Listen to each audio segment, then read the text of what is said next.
All right, y'all, welcome back to the show. It's Anti-War Radio.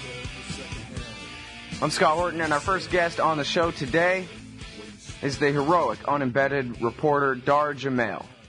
His website is dahrjamailiraq.com, and he's the author of the books Beyond the Green Zone, Dispatches from an Unembedded Journalist in Occupied Iraq, and The Will to Resist, Soldiers Who Refuse to Fight in Iraq and Afghanistan. Welcome back to the show, Dahr. How are you? Good, Scott. Always good to be with you. Well, I'm very happy to have you here. And, you know, it's funny or not really funny, but when I think back over the years of all the different people I've talked to on the show about Iraq, you're probably at least right up there tied with Patrick Coburn or somebody in terms of the ability to teach, really, the long-term history of American intervention in Iraq. It didn't start in 2003. And there are a couple of things that have really kind of incentivized me, I guess, to want to do this interview. Of course, Barack Obama's promising that we're leaving and everything's fine, just like in The Promise. And so I wonder whether you think that's true, and I suppose that's probably where this interview will end up. But also, I've noticed that the American people just don't even know or care about Iraq at all anymore. TV won't talk about it at all anymore.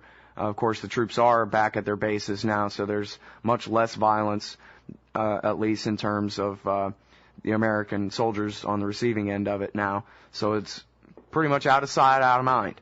And yet, I guess the more it's like that, the more I want to focus on it, because I know that it's not over yet, and I want to make sure that everybody else understands that too. So, hell, let's just start in 1958 or wherever you want. When did America start intervening in Iraq? Well, 58's a good place to start. I think we could probably even go back sooner than that if we talk about U.S. involvement, certainly having ties to Great Britain when they occupied Iraq back in the earlier 20th century, back in the late teens and 20s on up to the 30s and 40s, because that kind of really set the stage then for much more direct U.S. involvement in 1958. In fact, you know, that just reminds me, I'm sorry to interrupt you, but I met a guy one time who said, you know where the first battle of World War I was? Basra. Right. It was all about the Germans wanted to build a railroad straight through to Basra, and the British said, no way. That's right. Kaiser, nothing, Black Hand and Archduke Ferdinand completely notwithstanding. Right. But I think it does make sense. I mean, you mentioned 1958, and I think that is a good place to start. We have plenty of stuff to talk about from then on anyway. But, the U.S. Basically Saddam working for the CIA back in 1958, basing out of Egypt, had him doing some work in Iraq, got in a little bit of trouble when his initial involvement with a coup attempt failed, so he got injured. They took him out to Beirut, put him up in an apartment there, let him heal up, get him active again, and then getting him better situated, basically, to be part of, in the meantime, the U.S. working very directly with the Ba'ath Party because they were using the Ba'ath Party to offset communism in Iraq. There was kind of a Cold War playing out there, and Saddam they made him a key player to go in and be heavily involved in a coup that basically, it didn't insert him directly into the presidency, but it did put him in a position then when he was later really well situated to carry out his own coup and basically assume the presidency. And then from then on... And that was when? In early 70s? That was in the early 70s. I don't, it's been a while since I read that. I don't know the exact year, but it was right around between the late 60s, 68, and then his direct coup, it did happen in the early 70s, possibly 71, but I'd stand corrected if I'm a little bit off there. But it's right around that time frame. Yeah, he was like the number 2 guy in the initial coup against, I don't know, the king or somebody, and then he ended up replacing the guy that he was with, right? Exactly. And again, forgive me for not having those names on top of my head. I've just got back from the Gulf for a month, so my head's been in other places. But I understand. I'm the same way.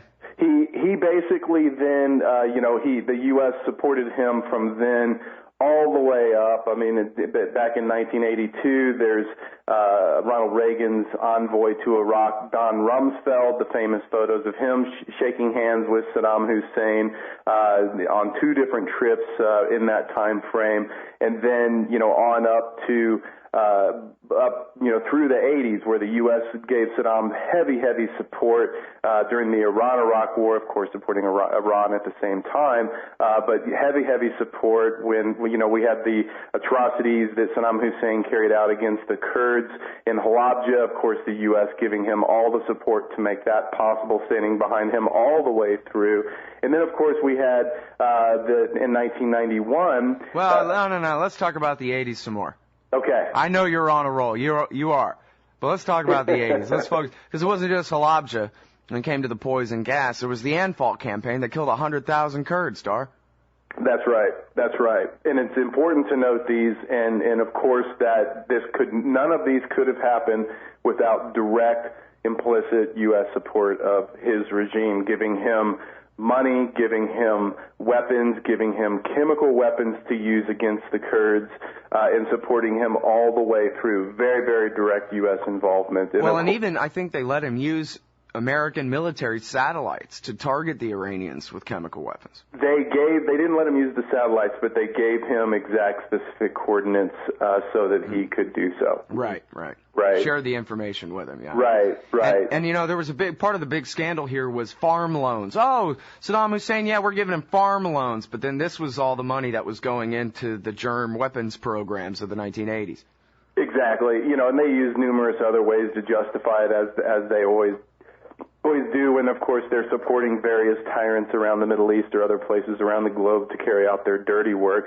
And again, so when, especially it happened in 91 and then again in 2003 when Saddam Hussein was demonized. Of course, this is all the backstory that gets conveniently left out. Right. Saddam the bad guy, Saddam is Hitler, Saddam the evil tyrant. Well, guess what? He was basically a U.S.-backed sock puppet, and he was another brutal dictator that played the role exactly as the U.S. government needed him to play, as he whether it meant wiping out the Kurds or starving his own people, any of these things. Of course, he was very effectively demonized in the press, because we have a mainstream press, you and I know all too well, that doesn't want to talk about the U.S. Empire Project or direct U.S. involvement behind these tyrants that couldn't do 1/5 of what they do without U.S. direct support. Yeah, well, they don't want to explain the details behind anything that happens. I mean, you look at 20 years ago this week, right? We have the controversy over Saddam Hussein's invasion of Kuwait. Well, why did Saddam Hussein invade Kuwait? Well, I guess because he's Hitler. And I guess, because he's so damn insane and whatever. But nobody on TV, and I remember because I was paying attention. I was in 9th grade or something. I was paying attention. I was interested. And nobody ever asked, well, what was going on in the weeks before this, Dahr? Right. So what was going on just before that war, got put center stage and the troop buildup started, sending everybody into Saudi Arabia to get ready to push Saddam out of Kuwait. But leading up to his decision to invade Kuwait, the deal is that he was accusing Kuwait of doing diagonal drilling from their borders into Iraq to tap into the giant oil fields in South Iraq.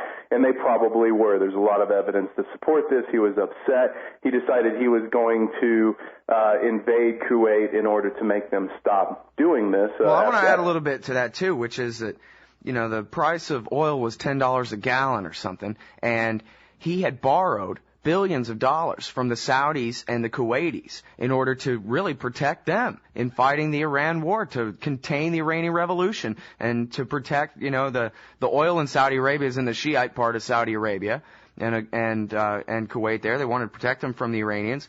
And then the Kuwaitis were basically dumping the price of a barrel of oil so low that Saddam Hussein could barely even break even, much less pay them back the debt that he owed them for protecting them. And so they were basically keeping him in a hole, and he was trying to get out of it. That was what the whole conversation with April Glaspie was about. And anyway, we'll get back to that the beginning of Operation Yellow Ribbon with Dahr Jamail right after this, y'all. This is the Liberty Radio Network, broadcasting the latest liberty-oriented audio content 24 hours a day at LRN.FM.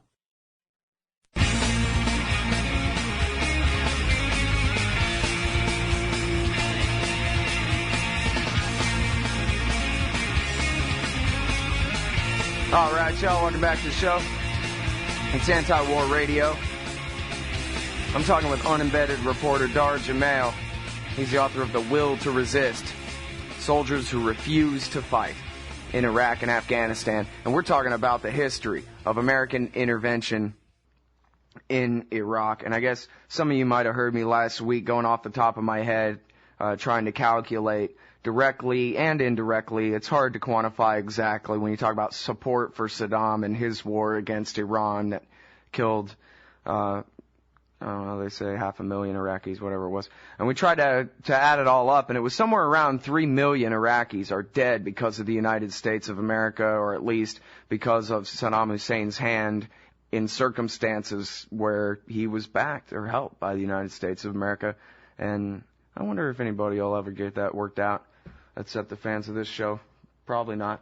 But so let's see. I guess by the time we got to the point of the story we're talking here, Dahr, we're at 100,000 dead Kurds. We're at 500,000 dead Iraqis from the Iran-Iraq war. Unknown tens of thousands have disappeared. Of course, the CIA helped the Baathists with lists of anybody who knows how to read, like it was Pol Pot or something, right? Get all the leftists, all the professors, all the nationalists, basically anybody who's got a philosophical basis for how they behave in Iraqi society, and have them all rounded up and killed, of course, to solidify the power of the Baathists.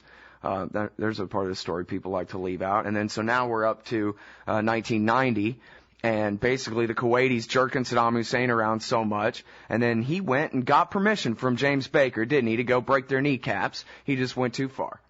Well, he did. And also I think we should mention, you briefly mentioned it before the break about his meeting with April Glaspie, the envoy to Iraq, the U.S. envoy to Iraq. And he sat in a meeting with her and said, this is what I'm preparing to do. I have this problem with Kuwait. I want to go in and deal with it.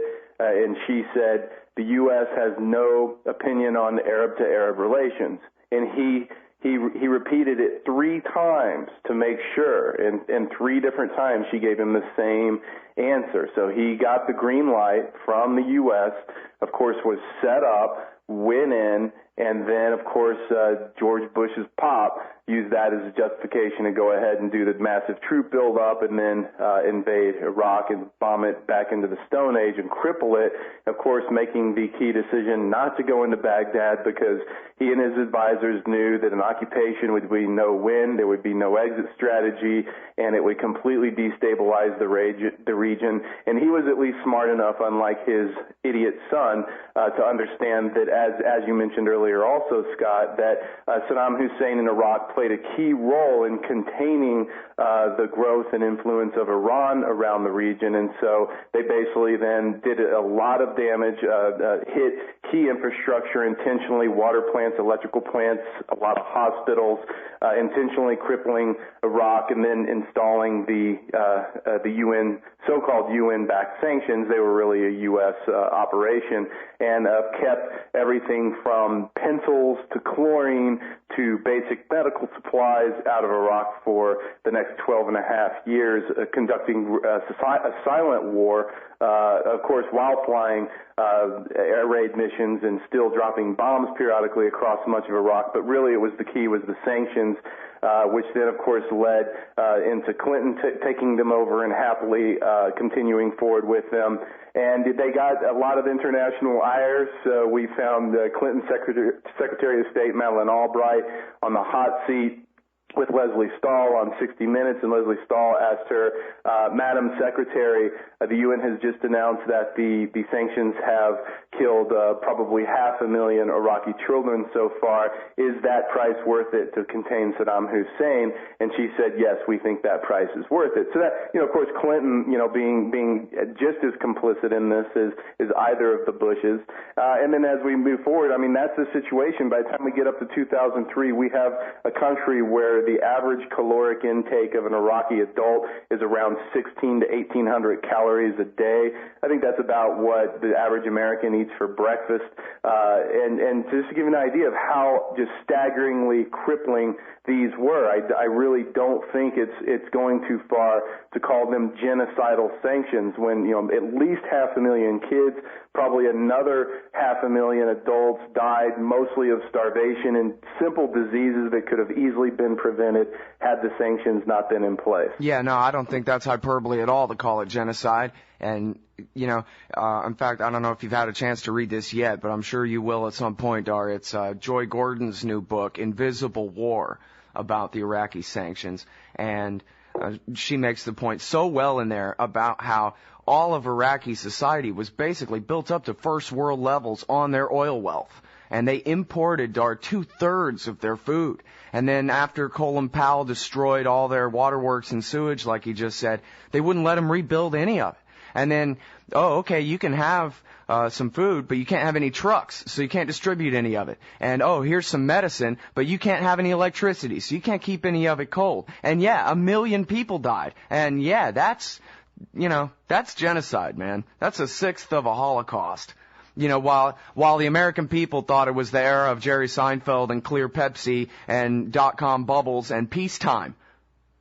Right. And it was largely, of course, ignored by the media. You know, every once in a while we'd have these, and I remember these reports, and I'm sure you do too, Scott, where, U.S. jets were fired upon by Iraqi anti-aircraft or... Right, they didn't hit one in 12 years. They couldn't even hit a single one. Right, I mean, the Iraqis are basically down there with slingshots, and the U.S. is flying over them with the most sophisticated fighter jets on the planet, of course, and they're down there not wearing shoes and starving to death, sitting in these bunkers. But the U.S. would just, over the entire sanctions, I don't know how many hundreds, if not thousands, of missions the U.S. just, flew over South and North Iraq. I mean, it was really, really a stunning thing. And we also need to point out that it was in 1998. It was actually Bill Clinton who, throughout the sanctions, carried out the heaviest bombing campaign against Iraq during the entire sanctions, and that was Clinton. And of course, he was largely given a pass on that as well.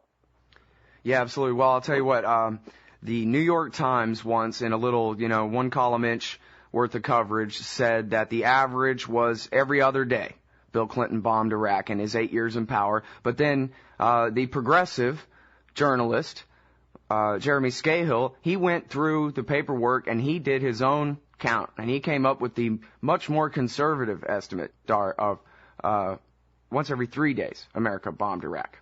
So that was for 8 years straight. So somebody else do the math. How many days in a year divided by 3 times 8?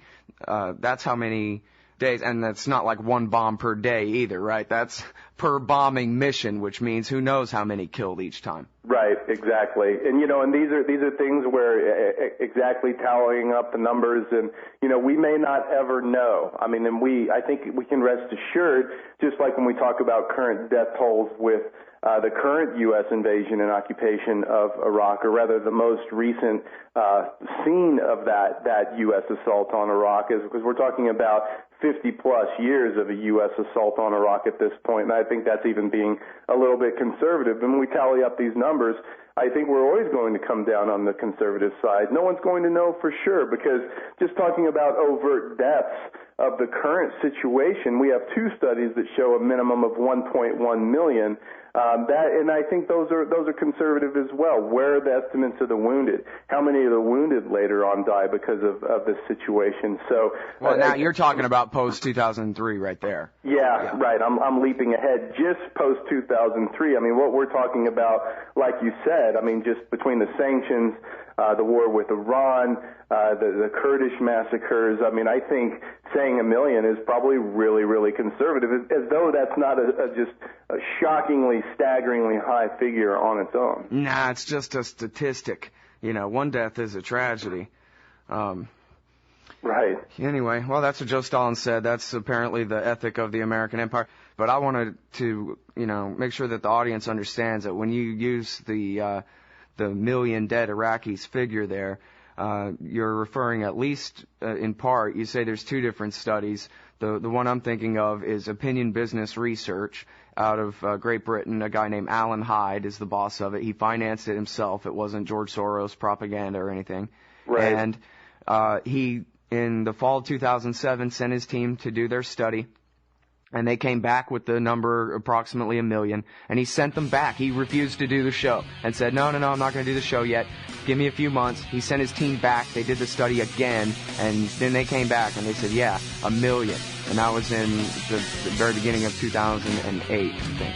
and it was the excess deaths over the rate of death, again, from before the war, which was there at the sanctions, and 1 million dying. So compare it to what it was before 1990, and who even knows? Free Talk Live. The DEA doesn't dabble with users. They go after the big dogs. Yeah, and I'm certain they have dabbled with users, and they would if they thought they could get something. They would if they thought they could get somewhere with it. Maybe a user who's snorting 3 pounds a week, something where they could actually connect to a player. Yeah. But most users are just buying from other users. I mean, in the cocaine world, when you are a user, you've got to support your habit somehow. Right. And if you're not willing to go and knock over convenience stores and break into people's cars and hurt people to get the cash for your habit, then the only other choice for you, if you're not wealthy, is to sell cocaine to others. Right. And so most people will go and pick up whatever amount of coke they do, and then they'll sell to certain specific people who are their friends. Like he was saying, he was selling to his neighbor across the street. The DEA is not going to mess with that. Free Talk Live, 7 nights a week from 7 to 10 Eastern, live on the Liberty Radio Network at LRN.FM.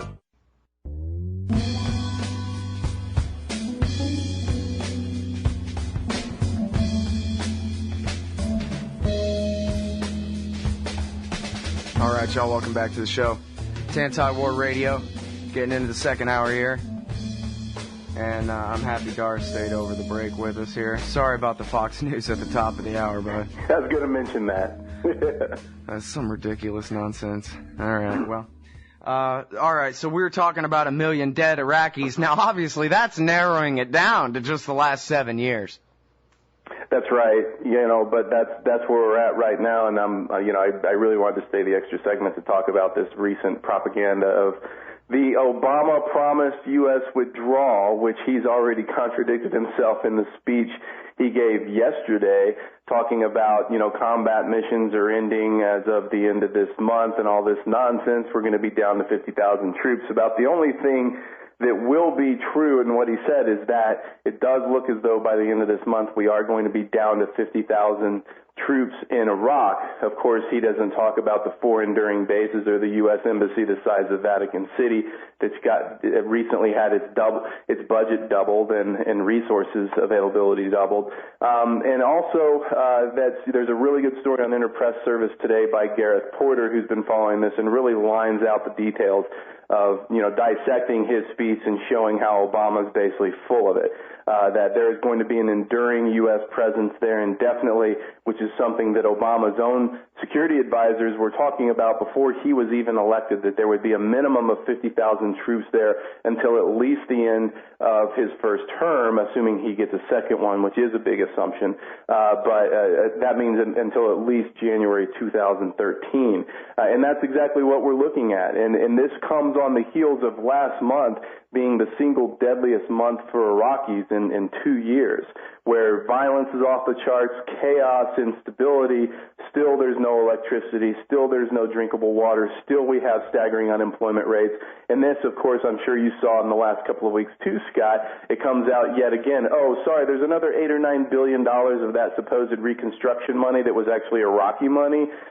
We seem to have misplaced that.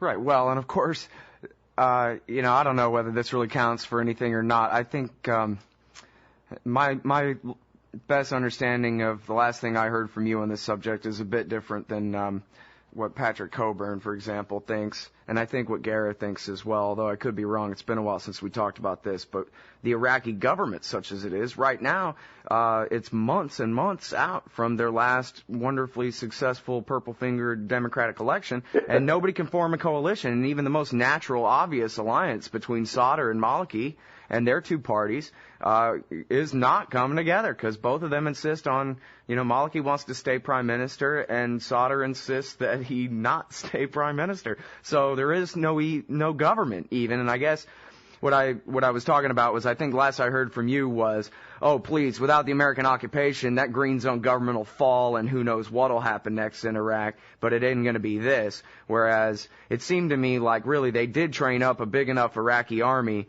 that, assuming there's not a major shift in power and actually who's sitting in the green zone commanding them, that they are pretty much the government of Iraq. Whether they have real monopoly authority over all the Sunni provinces and whatever, I guess still remains to be seen. But right now, nobody's even running it. Right now, everybody's sitting here, as you say, people are dying in these bombings. Well, all of that means something. That's not just a big bombing happen. That's politics.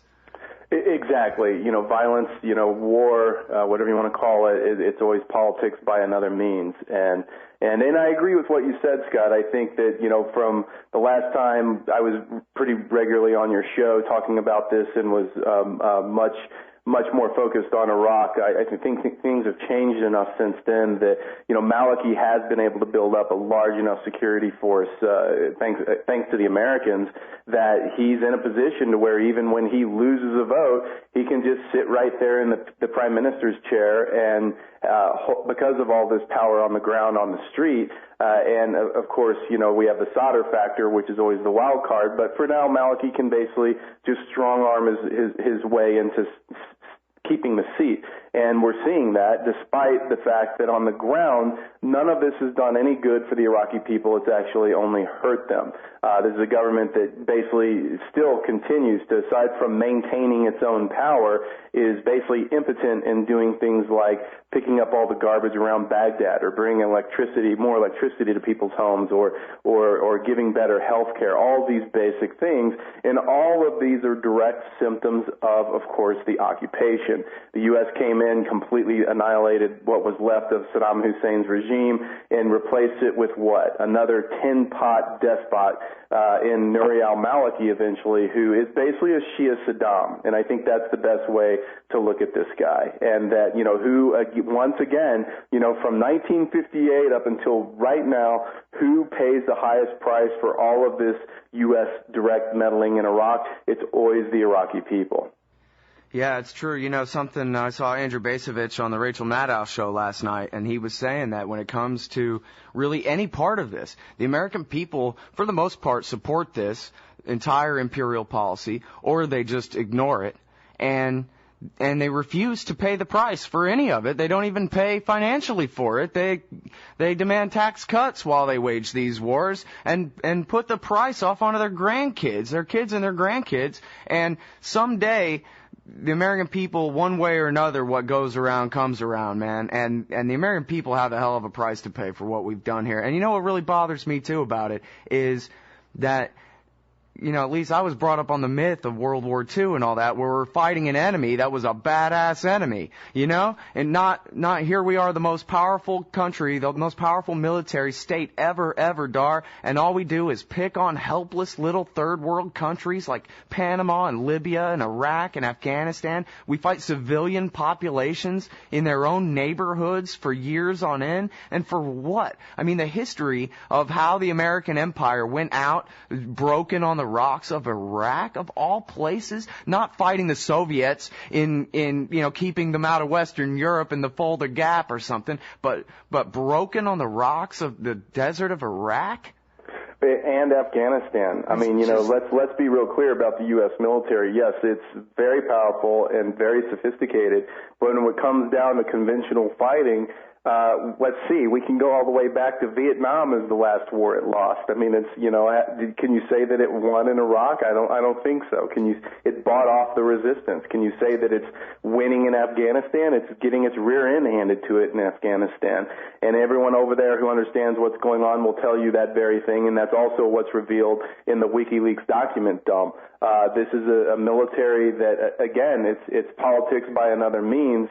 And, the one thing we can say that they've done successful in Iraq, I've been challenged on this of, did the U.S. actually succeed in Iraq? And I think from an empire perspective, at least insofar as having established a military beachhead deep in the heart of the Middle East and having enduring bases there and getting access to Iraq's oil for Western oil interests, it has been successful in that regard. But so from that political perspective, it did achieve its mission, at least for now. I think it's short-lived. I think they'll eventually be forced to leave, and we're going to see that happen over time. And it'll be interesting to talk about things there in another 3-5 years and watch how the U.S. is essentially being pushed out. I think that will eventually happen. Yeah, 2 or 3 words, however you break it down with the dash there, Muqtada al-Sadr. I mean, that guy has been anti-occupation this entire time. He's obviously unwilling to compromise. He's obviously extremely shrewd when it comes to politics. He could be probably the most powerful U.S. senator if he was in the Senate as far as how smart he is in the way he picks his battles and retreats when it's the right time to retreat, and then pushes dominoes over when it's time to push dominoes over. And it seems to me like Maliki's power really came with the Sadrist faction's consent, and it was based on the idea that you are going to stick to the deal of kicking the U.S. out. After all, Dahr, let's not forget that in the spring of 08, George Bush said, yeah, give me 58 bases. And Maliki said, no, for a whole year. And then Bush, on his way out, said, fine, whatever, signed the SOFA that basically said, I quit. So, I don't know. I mean, obviously the Pentagon wants to try to stay, but I think it remains to be seen whether this war is really lost or won. I agree, Scott, I agree. Is that the music playing already? Oh, what a damn shame. All right. Well, man, I really appreciate your time on the show, Dahr. It's always great talking with you. Likewise, Scott. Thanks a lot. Everybody go look at DahrJamailIraq.com and look him up on Amazon, too.